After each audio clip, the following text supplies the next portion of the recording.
Is there anything as sad as watching a body fail? Steamy pressure slowly turning the foundation to mush, like black beans set on high for too long, slowly kind of crumbling into that paste, like Bill Walton's ankles or Derrick Rose's knees. There's a way forward.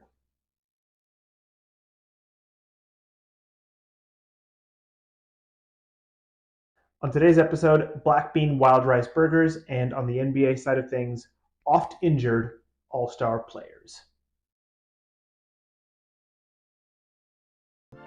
Now to the NBA history. We will start off with Bill Walton. Bill Walton has been mentioned on this show a couple times now. He is a interesting pillar of the league, a inflection point as the league was entering into the present era. Thought of as the future of the league and a number one pick in 1974, Walton spent much of his career on the sidelines with frequent foot injuries. Only 3 times in his career did he eclipse 60 games of an 82-game season, and in his 13-year career, he spent more than 3 seasons where he did not play a single game. In 2 of the seasons where he did get over 60 games, though, he won championships with the Portland Trail Blazers in 1977 and the Boston Celtics in 1986, coming off the bench for the Celtics. His skill at passing, rebounding, and doing the hustle plays to help his team made Bill Walton an all-star for the ages. Next, Grant Hill. Grant Hill was about as all-American a player to join the NBA as it got. 4-year standout with Duke, 2-time NCAA champion, clean-cut forward with a tremendous handle and leaping ability. He was selected 3rd overall by the Detroit Pistons, and by his 2nd year was competing with Michael Jordan for fan all-star selection. In 2000, just as the Pistons were preparing for the playoffs, Hill sprained his ankle. He tried to give it a go, further hurting his ankle. The following season, Hill signed with the Orlando Magic, but injuries permitted him to play only 47 games in his first 4 seasons with the Magic. He eventually made his way back to fairly regular playing time after intensive surgeries and recovery. Still, his time with the Magic faded, and he moved on to the Phoenix Suns, where in the 2009 season, for the first time ever, he played all 82 games. A few more team high points awaited Hill in his later years, where he accepted his role off the bench. No longer an all-star, but still able to contribute to the game. Finally, Derrick Rose. The number 1 pick in 2008, Derrick Rose was one of the most astounding athletes to ever play the game. Combining incendiary speed and jumping ability with a rare grace to lay the ball in the hoop, Rose was the youngest player ever to win the MVP award at 22 and a half years old, and his meteoric rise seemed destined to establish a new Bulls dynasty. And then his knees gave out. Year after year, Rose tried to return to form, only for another non-contact injury to send him off the floor.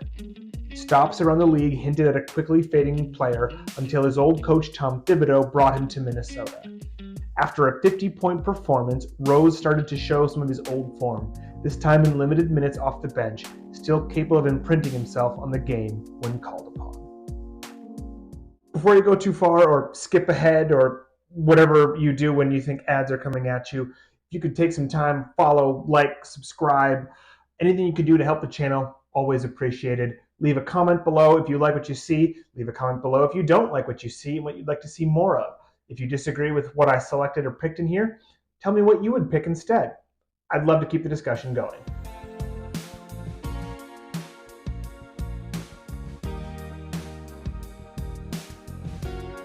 Now we're going to step into our recipe, cooking some, well, now mushy black beans and giving them just a little bit more firmament and one last ride.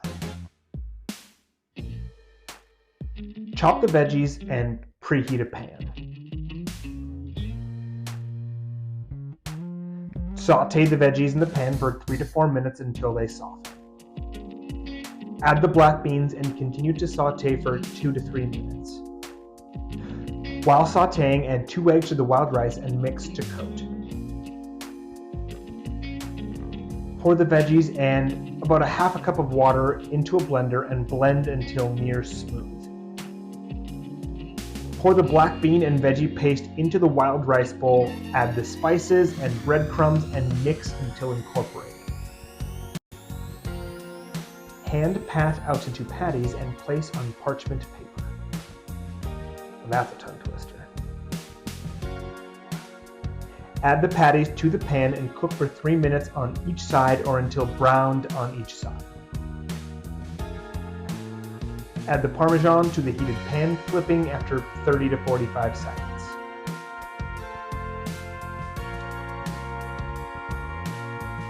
Serve on a toasted bun or bread heels if that's all you got, with a smear of mayo and whatever crunchable side you desire.